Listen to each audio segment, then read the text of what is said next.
Being wild. Non-AI, non-digital, pure pleasure with ink. I am pretty wild, at least inside. I became an artist so that at least in my imagination, I can be as wild as I want to. In the past, my kind would take refuge in the wilderness of the Himalayas in good company.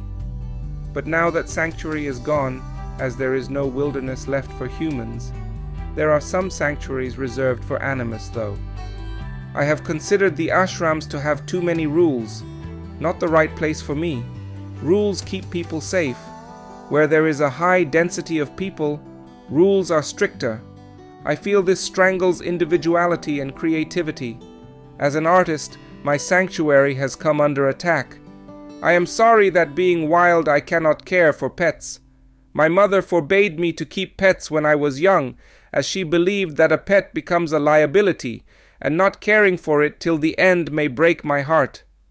She was right, as I kept a parrot once and had to release it when I left Hyderabad. I kept worrying if it would survive. I know that there are beautiful people who can care for others.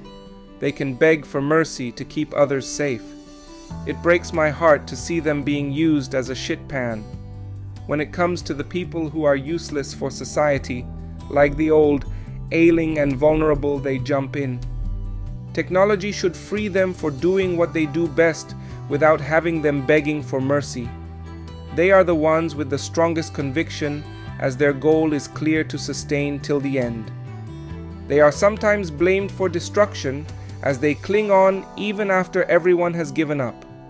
I too think that clinging delays the process of renewal and brings things to mere survival and stagnation.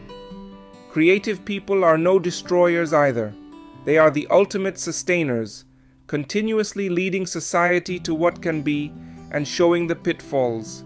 They may be wild and like a bit of chaos to start with, but they are the ones that can bring out order from a chaotic input.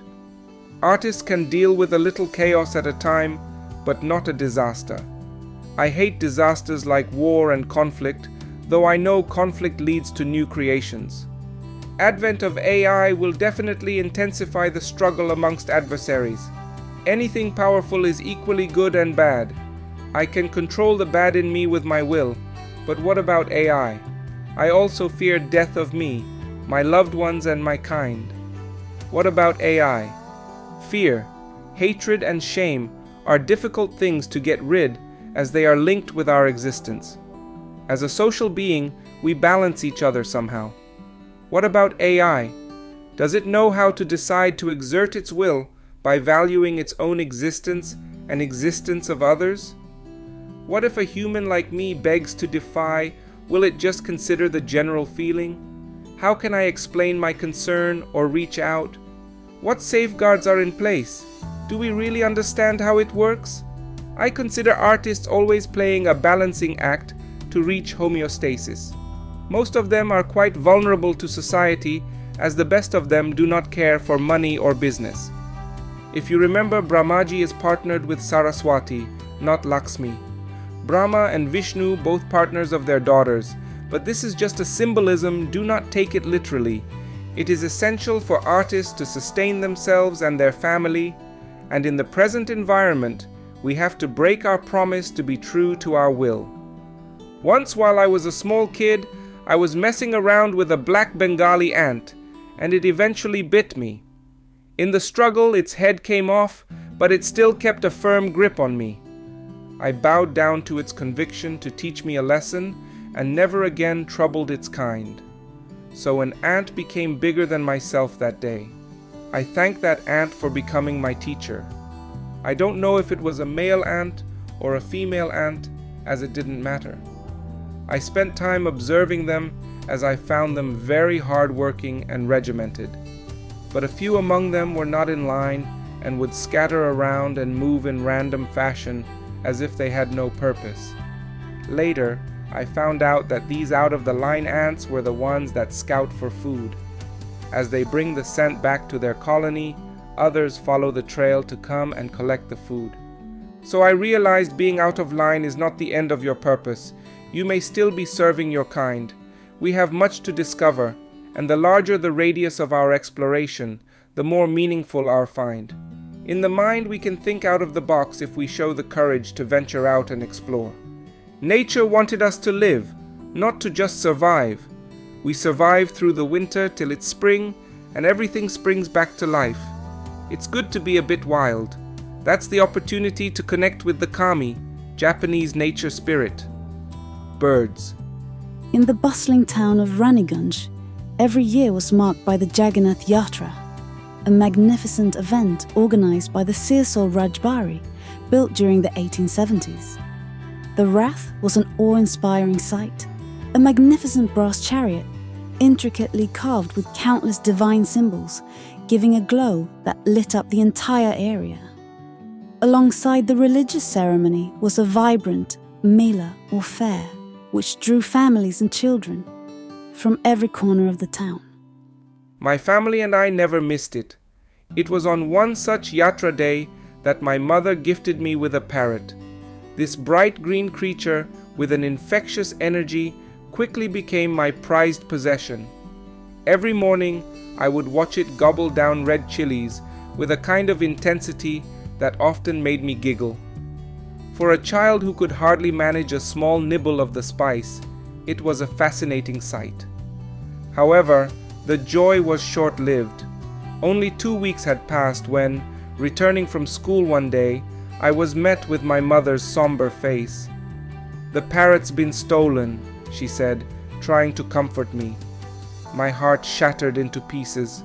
For days, I mused over who could have done such a cruel act, constantly hoping and praying for its return. But we never saw it again. Years later, as I was walking in our garden, a weak chirp caught my attention. Hidden under the thick layer of coal ashes was another parrot, struggling to breathe.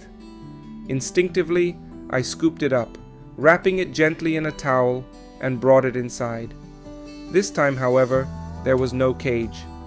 This bird was allowed to fly freely within our home, its chirps and playful antics filling our rooms with joy. I couldn't help but get attached, even though I knew deep down that it might eventually leave. And true to my mother's words, when its flock called from the sky, it flew away. But this departure, unlike the first, was not filled with heartbreak, but acceptance. Fast forward to my married years in Hyderabad, when my wife expressed her desire for a pair of parrots. Her fascination with cockatoos was well known, and even though we once considered getting one from the upscale pet store in Jubilee Hills, we decided against it due to its steep price. Instead, we found ourselves in the heart of the old city at Secunderabad, where an entire market dedicated to pets awaited us. Our time with these parrots was a roller coaster of emotions. The female was a feisty one, often dominating her quieter mate. But as fate would have it, she flew away one day, leaving the male all alone. Despite our attempts to let him return to the wild, he remained loyal. The real challenge came when a job change forced me to leave Hyderabad. With a heavy heart, I released him at the KBR park, hoping he'd find his way in the wild. Through these experiences, I've come to realize one truth. The wild is best appreciated in its natural environment, where it's truly free. As beautiful as they are, maybe they are not meant to be confined, but to soar freely in the open skies. हमारे साथ रहने के लिए आपका बहुत बहुत शुक्रिया। कृपया लाइक करें, सब्सक्राइब करें और भविष्य में प्रकाशित कंटेंट के लिए बेल आइकन जरूर दबाएं।